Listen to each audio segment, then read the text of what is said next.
if you don't spend the time refreshing your brain, relaxing, enjoying yourself, you're actually going to be a less productive and less efficient person in your business.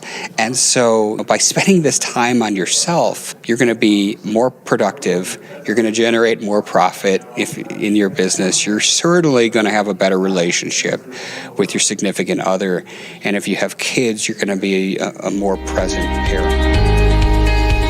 This is your daily real estate syndication show. I'm your host, Whitney Sewell. Today, our guest is Dr. Richard Shuster. We were at GoBundance, and he was recording a podcast next to mine, where I was recording next to me. And we were kind of at the end of the day, and he just came over and sat down where I was recording. And after I was done, and we just got to talking, and he started sharing his story. And I just said, hey, let's just start this back over and pick the mic up and let's record an interview. Just an amazing story. Not every day I get to interview a neuropsychologist, right? I mean, just a very smart man and a very interesting conversation. Some of the things he has done, some of the things that have happened to him that have shaped who he is and his business. And yeah, I mean, this should be very eye-opening for all of us as entrepreneurs. And the hours that we put in, I mean, every week, and the toll it takes on our bodies. I don't want to spoil it for you, but you're going to learn a lot. And I hope that you leave from this interview thinking, man, is it worth me spending that 80 to 100 hours a week, on the business? Because you're going to hear about what that did to him and how it nearly killed him. But the changes he made after that is something that I hope that all of us can make now, that we don't have to go through the near-death experience to make that happen for us and our families. So Dr. Richard, he's a clinical psychologist. He's a TEDx speaker. He's CEO of Your Success Insights, which helps individuals, corporations, and athletes achieve balance and peak performance. He's also the host of The Daily Helping with Dr. Richard Shuster, Food for the Brain, Knowledge from the Experts, Tools to Win at Life, which is regularly downloaded in over 150 countries. He's a clinical expert, and his podcasts have been featured in such publications as the Huffington Post, NBCnews.com, Men's Health, Cosmopolitan, and others. He's also the president of Every Kid Rocks Incorporated, a 501c3, which helps schools provide therapy services to children. So I just enjoyed meeting Dr. Richard and hearing about who he is and the story of his just near-death experience and how that shaped him moving forward and for his family. You're going to learn a lot. And again, I hope that it helps you to think about all the time that you're putting in right now. But you're also going to learn some ways that he got very efficient with his time and what that did. And you're going to learn about do, delegate, delay, or drop it. I mean, these D's that he kind of lives by in his business. But again, we're at GoBundance, and I hope that you learn a lot from Dr. Richard today.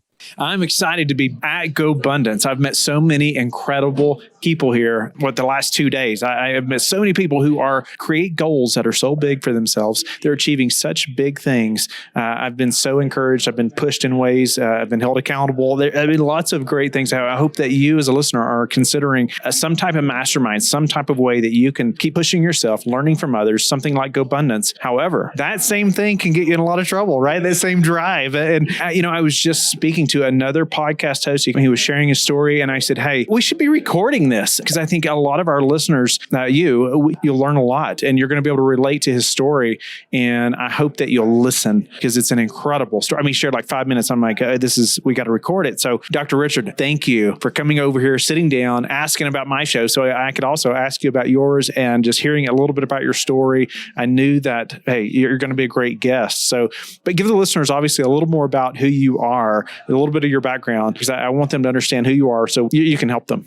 Absolutely. Whitney, so by my training, I'm a neuropsychologist, and that's a big fancy word. I thought that's what I always wanted to do, right? I went to school, spent the 7 years, the student loans, got the degree, took the boards, everything. I was living the life. I had a private practice, and I was doing good work. I worked principally with sexually abused kids. The courts would ask me to evaluate these children and create the roadmap, essentially, to put them back together, to bring them back whole, which was heavy and a great responsibility. And I would see about 300 patients a year, but I felt there was more, like I could have had a larger impact. And I didn't know what that was. And then I just got the itch and went on Amazon and bought a microphone and a pair of headphones and wanted to see what would happen. And so I started this show called The Daily Helping. And the longer tag is food for the brain, knowledge from the experts, tools to win at life. I was kind of sneaky with a bit of neuroscience in the show. The show's mission is to help you become the best version of yourself, to be better than you are the day before. Although that's aspirational, right? Like, I'm not sending you a certificate next Tuesday saying, congratulations, Whitney,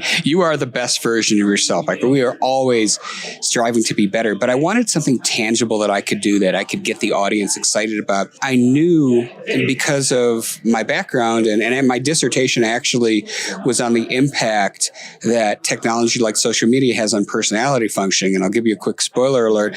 It's bad news, right?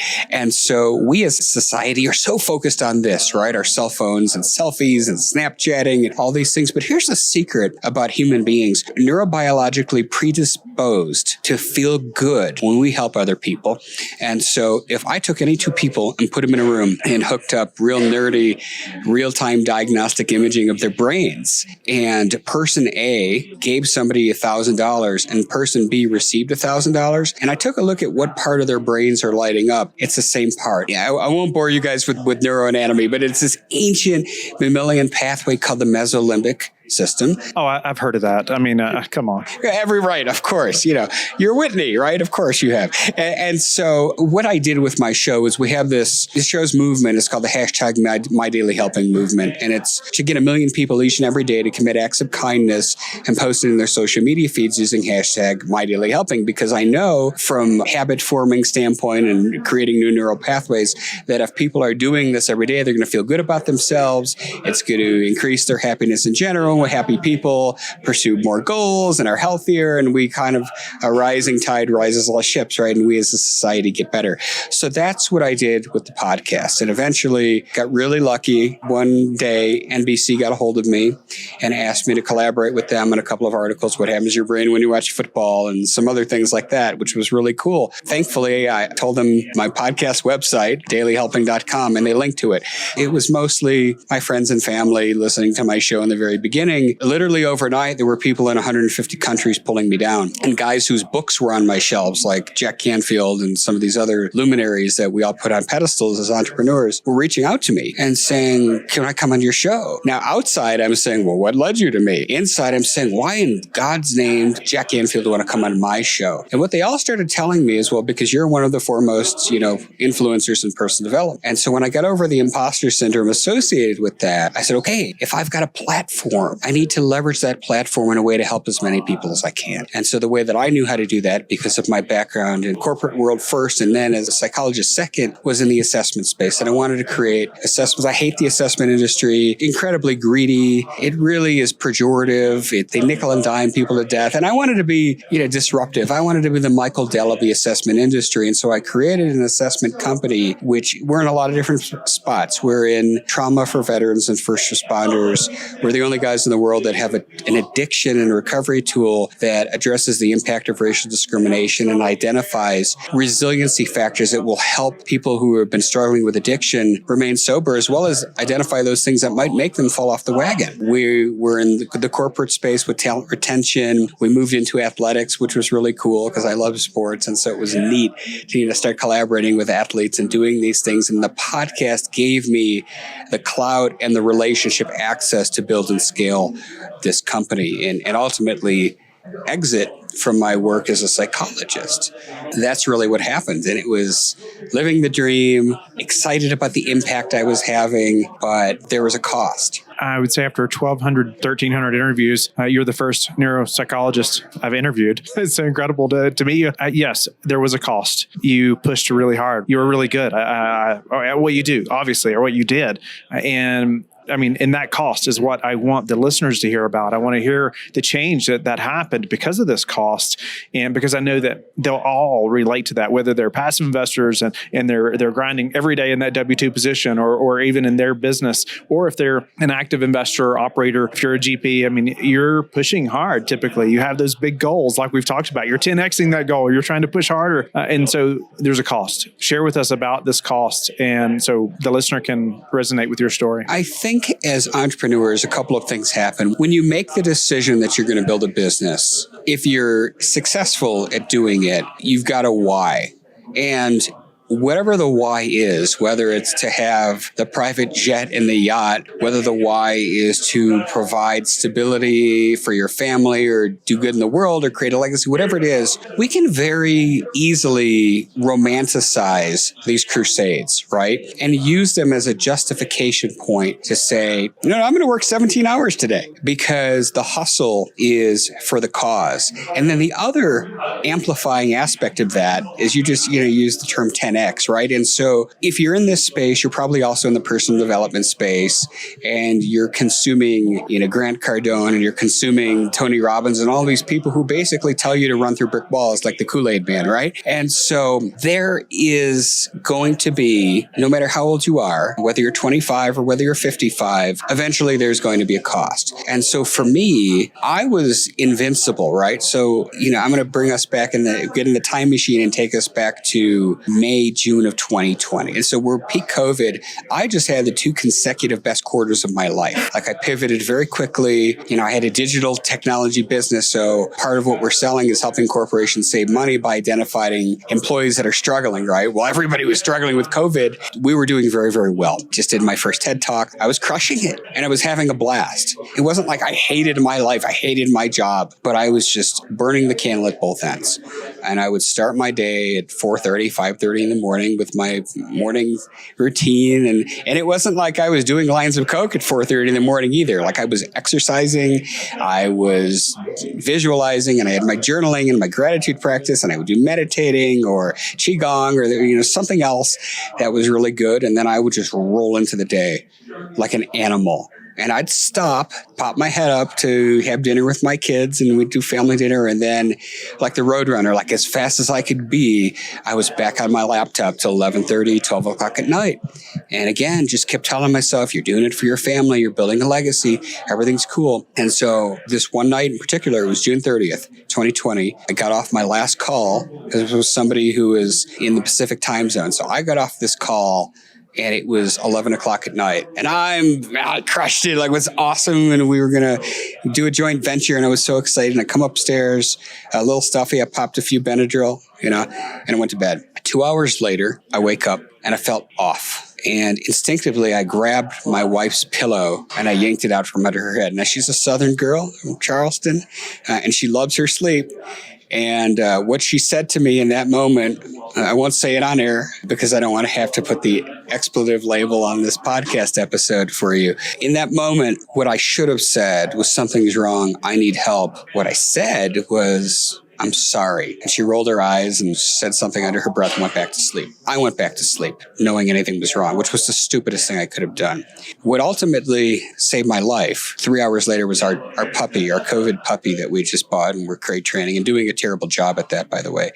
He started crying and it was my shift, right? And so I get up and I still didn't feel right, a little groggy, a little unsteady. And in my mind, I'm thinking, okay, took a Benadryl X number of hours ago. I'm like trying to calculate the half-life of the drug. And I was like, okay. And I get downstairs and the dog had chosen to relieve himself in the cage, which it was a mess and it's a 2-person job. And so kind of get back up the stairs and I tell my wife what happens and she sits up immediately. You're slurring your words. And I'm still thinking, okay, Benadryl, I can do that. So we get downstairs, get the dog from the cage to the front of the house, and I'm going to take him outside. And I grab my cell phone and I don't know how to use it at all. I just wanted to get the flashlight. I don't know how to do that. And like in the sixth sense, in that moment, oh my God, I've had a stroke.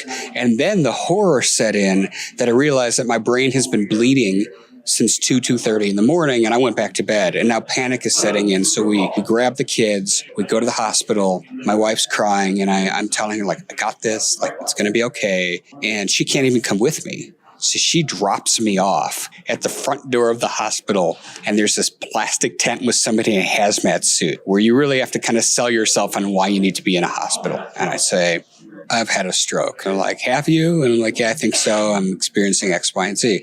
So they admit me first to like this like kind of sectioned off COVID area where they do the swab. And I didn't have COVID, right? So then I can come into the regular hospital and the ER doctor says, what's wrong with you? And I said, I've had a stroke. He's he's looking at me and he's hearing me speak. He doesn't really think so. But we'll do a CT scan. Cool, no problem. So I do the CT scan, comes back maybe an hour later. And he said, you didn't have a stroke. Great news. I'm sending you home. And I know I had a stroke.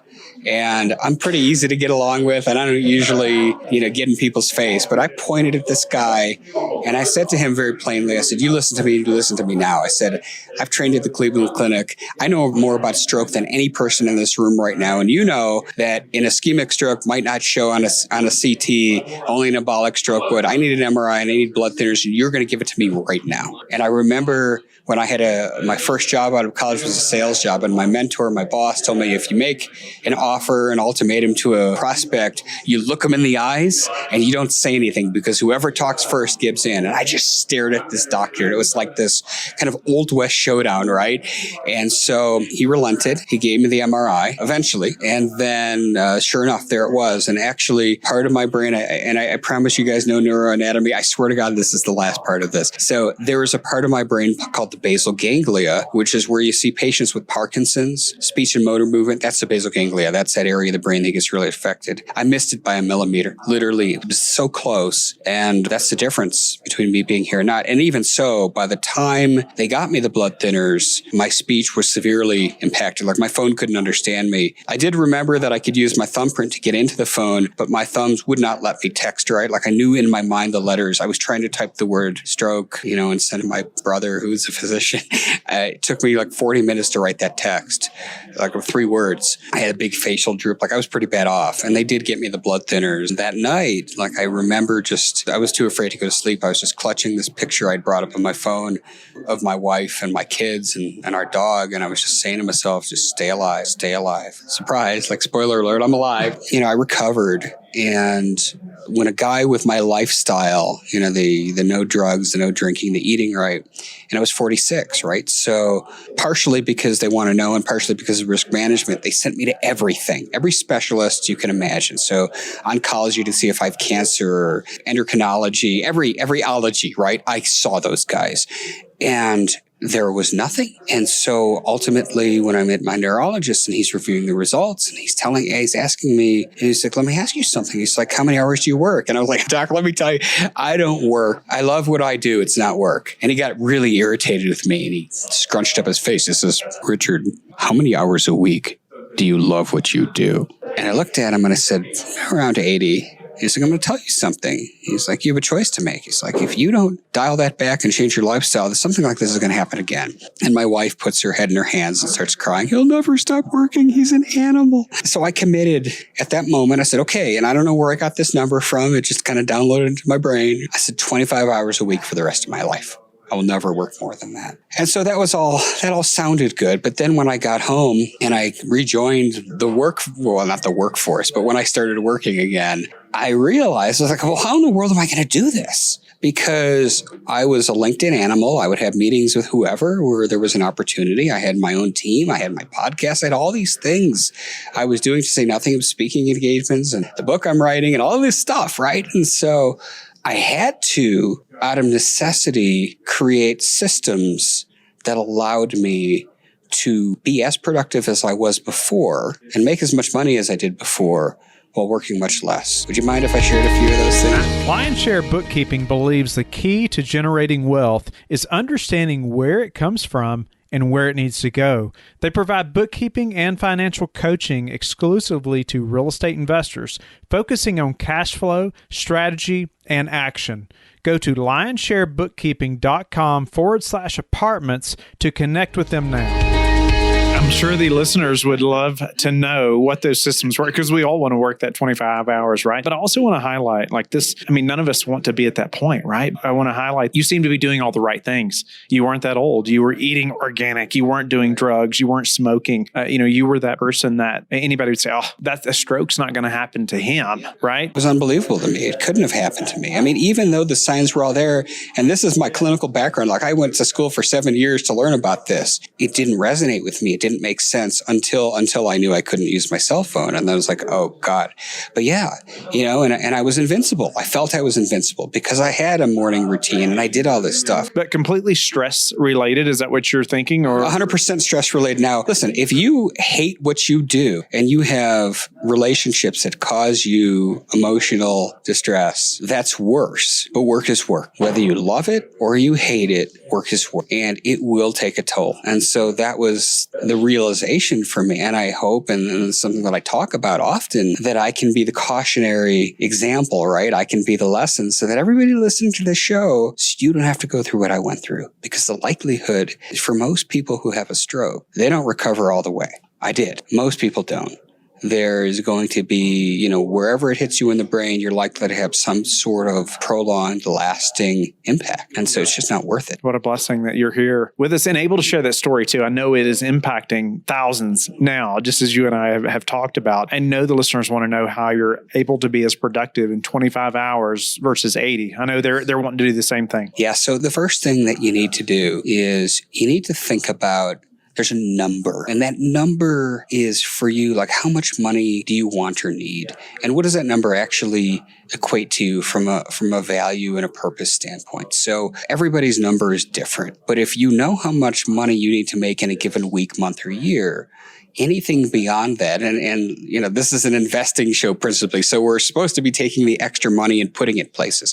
And so I'm not telling you not to earn more, but be mindful of when you cross that threshold of having hit that number, how much additional work do you need to do to keep multiplying that? And what do you give up? What do you give up in terms of, do you miss that opportunity to exercise on that particular day? Do you miss that thing that you were going to do with your kids? Because you never get that time back.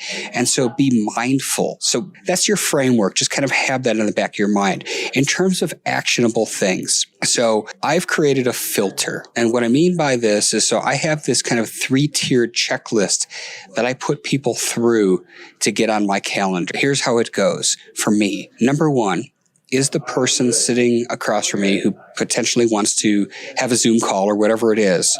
Do they care more about helping people than they care about just profit? That matters to me. And it's central to everything that I'm doing. And everybody's filter is different, so you can kind of customize it how you want. The number 2 is, I think, is the real important one. Can their offering plus my offering be better than they are by themselves? Are they the chocolate to my peanut butter? And number 3, the combined efforts of our working together generate a number that can it help me hit that number that I need to hit? And will it generate just as much revenue for the other person as it will for me? You may be the coolest person in the world, and you might hit 2 of the 3. You can watch a football game with me. There's no universe where you're getting on my work schedule. And by being very, very targeted and specific about that, it has reduced the amount of appointments on my calendar exponentially. I used to meet with anybody, if I thought it was a business opportunity. Now it has to meet those very 3 specific criteria. That alone is so valuable. It's amazing how fast my calendar is. It's just madness, right? So many people are reaching out just all the time. Hey, I'd love to talk to you. And for the first number of years, yeah, okay, I'll make a way to make it happen. And I'm missing that time with wife and kids because I'm taking all these calls with random people, and I want to add value to them. I want to help them. But I think it's easy to get distracted from the people you want to help the most and love the most, right? And those relationships that are most crucial. The next thing is there is an opportunity. Then I put it through these, what I call my 4 Ds. And so the first D is do. And so the question that I ask myself, if there's something that I want to do, is it a hell yes or a hell no? Because if it's not a hell yes, I'm not doing it. And then that thing, and it may still be important to me in some way, but it doesn't mean that I have to do it. So the next D is delegate, right? And so if it's something that it's kind of mission critical, but somebody else on my team or somebody on Fiverr or somebody else can do it, I delegate it. So we got do, delegate. The next D is delay. Is it something that has to happen now, or can it be put off a week, a month, 6 months, a year, whatever it is? And the final D is drop. If it's not going to add value to what I'm trying to do, either from a revenue standpoint or from a value standpoint, gone. Right. And so the filter plus those 4Ds makes me even more focused on activities I'm going to specifically do or not do. And for me, I'm almost obsessive about time. If you go into a grocery store and you're tasked with buying onions, okay, and you see a bag of onions for $3 or one half of a diced onion for $2, what's the smart buy, right? Like most people say, okay, the value is you get the bag of onions, right? No, you get the diced onions because now you don't have to spend the time dicing them. And even though maybe that just saves you 5 minutes, I'm always looking for these hacks throughout my day of how can I maybe combine two activities, like, an audiobook while I'm on a bike or something. It's all about this game of maximizing your time, because what I do with that extra time, just like you'll take your extra money and you're going to put it in syndications or whatever else you're doing, I will take that extra time and I will dedicate it to self-care. And so that's a term that, we clinically use, self-care. So self-care for me is watching sports or calling a friend, or I'm a barbecue fanatic. I actually have a team and I do it competitively, working on a recipe or something like that, or watching some movie on Netflix that my wife doesn't want to watch. I get real selfish with this bonus time that I have for myself, and I stop working to give myself just a little bit every day. It's like if you have reading as part of your morning routine and maybe you only read 20 minutes a day, but the cumulative effect of reading books 7 days a week, 20 minutes a day over the course of a year, you've taken in a lot of knowledge. And so I have found that by just adding a little bit of fun time into my day and scheduling the fun time, put it on your calendar. Now, the cumulative effect of doing that 5 days a week means that I don't really feel this itch like after I've done my work week over a weekend to want to do that stuff. So what it's actually made me is a more present dad and a better husband, because now I've got more time to spend. What does my wife want to do? Okay, well, we'll do it. And it's not like, oh, geez, I've really wanted to watch, this thing on Netflix or whatever it is. It's like, what does she want to do? And we get to spend more meaningful time together. And Stephen Covey said this, right? Sharpening the saw, right? In 7 Habits. You need to spend time. And this is, I think, the piece that so many entrepreneurs miss, is that if you don't spend the time refreshing your brain, relaxing, enjoying yourself, you're actually going to be a less productive and less efficient person in your business. And so by spending this time on yourself, you're going to be more productive. You're going to generate more profit if in your business. You're certainly going to have a better relationship with your significant other. And if you have kids, you're going to be a more present parent. I just think it's an incredible story. It's an incredible piece of advice. Some of the most important as an entrepreneur. It's interesting that numerous guests I've interviewed at GoBundance, some different coaches, different people, and even an Olympic athlete that I just talked to. One of the talking points that he had, discussion points, was how to have an incredible marriage. And it's like, I love the focus that's back on what's most important, right? And you are a living testimony of what happens when you're pushing and not focused on some things that are most important, right? But I love how you talk about how really a time filter is what I hear. It's like you're filtering your time. What is the highest and best use of each moment of your day? You're getting the diced onions, so you don't have to dice them. You can spend that time doing something else, right? But that's just one small example. But you're applying that to numerous aspects of your life. And I love the do, delegate, delay, or drop it, and even how you take appointments. And I'm going to share that with my assistant as well, because that's difficult, right? Because so many people are trying to take my time, right? It's just take. And so more and more now I've had to encourage her, and, I'm sorry, you got to be the bad guy, and just say no. That's hard, right? Like, we don't like to say no to people. We are wired to generally not like to confront people. And so I had to get really good at that, because I like people and I don't like letting people down. I don't like hurting people's feelings. And so I created a series of scripts around saying no. And certainly, the filter will disqualify people, but there might be somebody who would get through the filter, but I've just got other projects I'm working on. And so I will say something like, I really love what you're doing, and I have X, Y, and Z on my schedule right now, and I want to talk to you and I want to take a deeper dive in this, but let's put this off a quarter. And let's set up a Zoom call 8 weeks, 12 weeks from now, because I want to be 100% present with you and give you my all and my attention, just like I owe my current clients to do the same thing. Then it's not them, it's not you, it's me kind of a thing.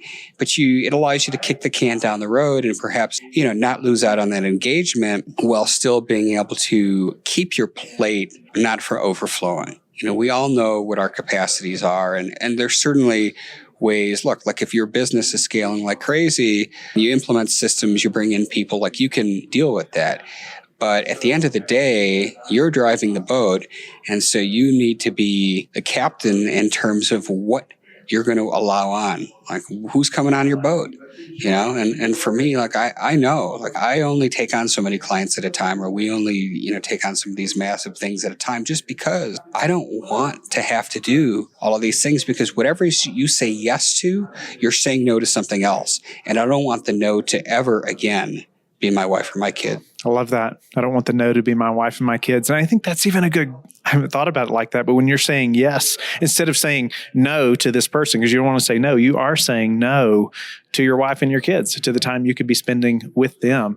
I know so many of the listeners can relate to this, to your story, and I hope they're not near a stroke. But man, I mean, you didn't ever imagine, right? And I feel like even now, thank the Lord you survived, but now it's transformed all this time that you're getting with your wife and kids now. I don't know if they're thankful you had a stroke or not, but maybe in some ways, right, that you're more available now. And so any other actionable steps, though, that how you filter your time that helps you even to be more as productive, in your business, anything else that maybe that would be helpful to the listener? Those things just don't apply to me. I'm already doing those things with my time, or those limiting beliefs, right? But anything else that helps you to think through that? So one thing is, you guys might hear this and might say it's not true.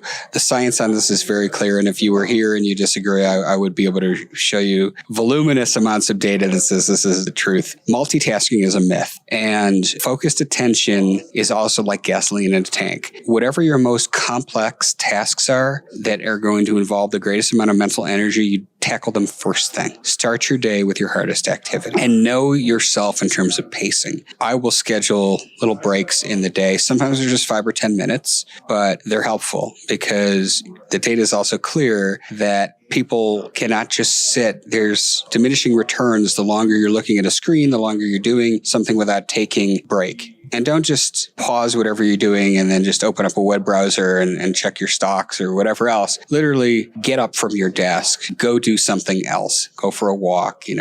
Another thing I do is I'm vigilant about hydration. And so hydration is very important. Sleep is essential. So some things that you can do, most of you guys are not going to like this, but I don't sleep with my phone in my room. I have like a cheap $10 alarm clock that I got at Target, but put the phone in another room for a couple of reasons.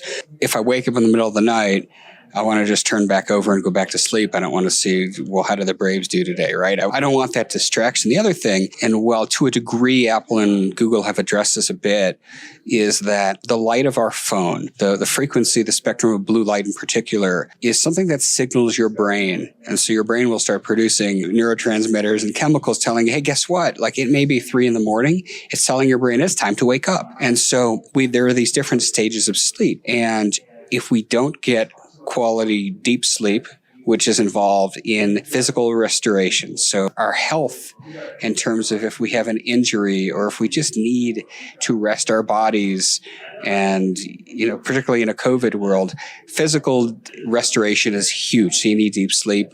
And then the REM sleep is where we do something called consolidation, where, believe it or not, this happens kind of at a subconscious level. If there are challenges or things you're trying to work out, a lot of that happens at night. And I'm sure you've all kind of experienced this where I'm going to sleep on it. And then you wake up the next morning, you're like, yeah, I think I know what to do. That's the consolidation process where your brain is actually, the hamster in the wheel is doing its thing while you're sleeping. So sleep is critical. Is there a way that you measure the quality of your sleep? So you can do it with, any type of Fitbit or your Apple Watch or your Android watch, whatever it is. Now, those things, look, they're not really scientific medical grade devices. The only true way to measure that is with an EEG to monitor your brain waves to see what level of sleep you're in, and some sort of a device to track respiratory function or distress. So for most people, your Fitbit is going to do just fine. You'll see, and you'll see patterns. If you like a beer, try not to drink a bunch of them. If you like caffeine, try not to have it after 2 p.m. Those are things that are going to keep you awake. If you are a person who tends to shower at night, be mindful not to take a steaming hot shower because you're going to sleep better if you don't have a super hot shower. And so just little things, but sleep is essential. I have a pretty rigid morning routine, and you should have some form of anaerobic exercise every day. Tools of Titans is one of my favorite books, and that was one thing that was very present for almost every successful person that Tim Ferriss ever interviewed was some sort of anaerobic exercise. A gratitude practice is huge. I do kind of combine a visualization / meditation / gratitude thing all in one. But I do it every day. And no matter how challenging one's life is, you can always find things you're grateful for. You're alive.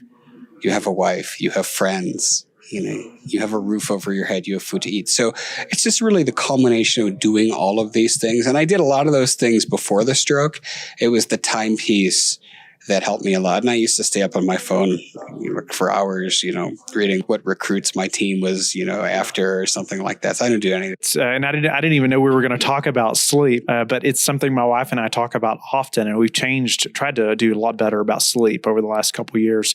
And we even have a sleep app that we use that shows monitors it. It listens to you, how you breathe, and if you're rolling around in the bed, some of those things. But is there an amount of sleep? I know the listeners are probably thinking, well, so I'm good on 6 hours. I'm good on 5 hours. Or some people are. I will say, for those of you who are getting jacked up about polyphasic sleep and thinking you could do 2 to 3 hours a night, you can't. The science says you in for a bad end if you consistently do that. As we get older, and when I say older, I mean from like 40 toward getting into being elderly, we do need less deep sleep. So somebody who's in their 60s, might only get 30 minutes of deep sleep, whereas somebody who's 35 might get 2 hours of deep sleep. It changes. The amount of deep sleep you're going to get is also going to be dependent on how much physical exertion that you're going to put on in a given day. With your GoBundance buddies, go climb up one of these mountains up here in Park City. You're going to get more deep sleep than if you did nothing but play video games the day before, right? And so that varies. There's really no set number. Most adults, circa 6 to 8.5 hours is generally enough. What about how have you seen wake up times affect someone?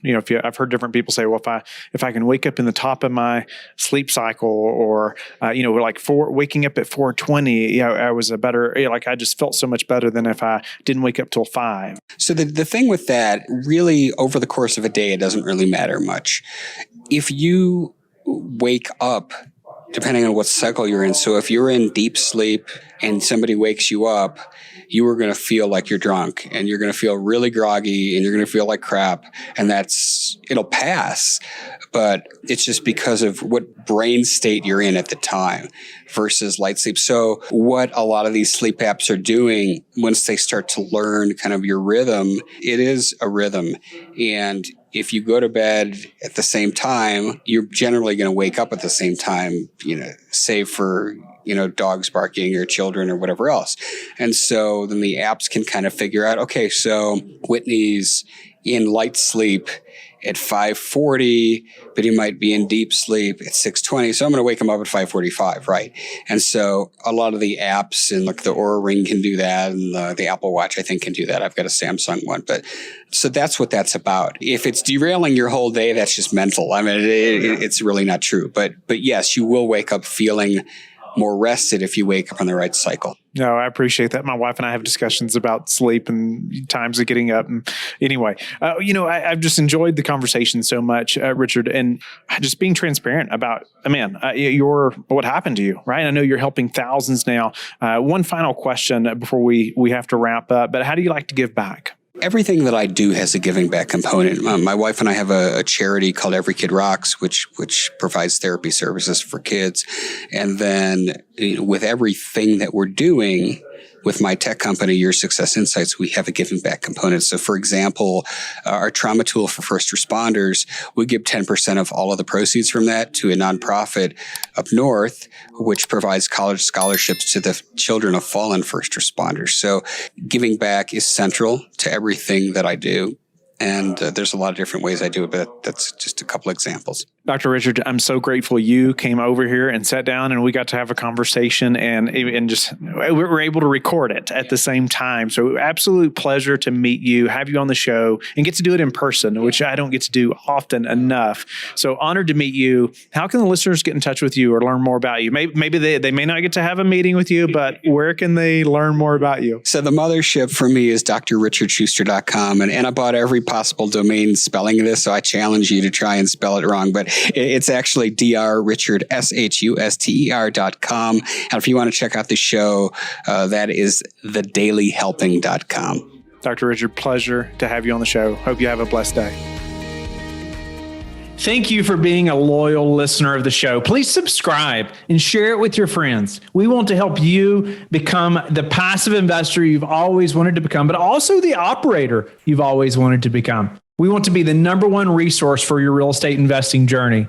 But go to lifebridgecapital.com where you can start investing in real estate today.